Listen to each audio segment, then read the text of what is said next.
Marwell Wildlife is an international conservation organisation. We work all over the world, but here in Hampshire we run Marwell Zoo, which is a really popular local destination, local zoo. We welcome about 500,000 guests every year, so we're quite sizable. We have about 300 wonderful staff that work here. And we look after a lot of animals, and the requirement for looking after animals now, as you can imagine, quite rightly, the considerations around their welfare and husbandry get higher and higher and more demanding every year. And we're very keen to keep at the head of that curve all the time. So our facilities need to be first class, world class, that's what we want.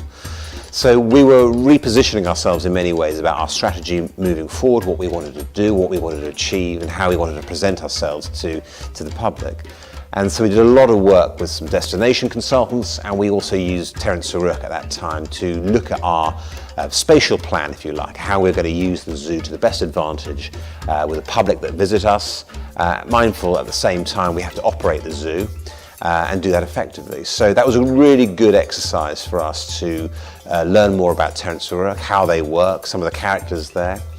And we spent a lot of time in that original master planning looking at our spatial plan. And once we finished that, we then rolled into the first big capital project we wanted to do as part of that plan, which turned out to be Wild Explorers, which is an amazing concept. It looks after our white rhinos, our gravy zebra, and scimitar horned oryx, 3 iconic species for Marwell, which we really wanted to show off well to the public.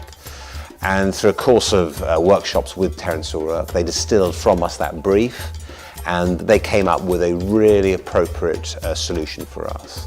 And I say appropriate because actually what we weren't looking for was a sort of grandiose architectural statement. We wanted a building which was functional but fun.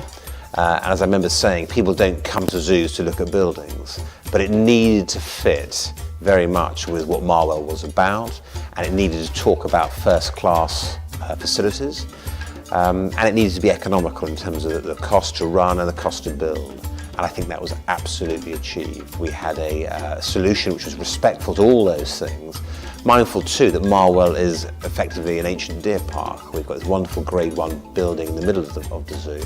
So to have this modern building adjacent to Marwell Hall was quite a tough brief, and that was achieved wonderfully. So that was great. First big project we did.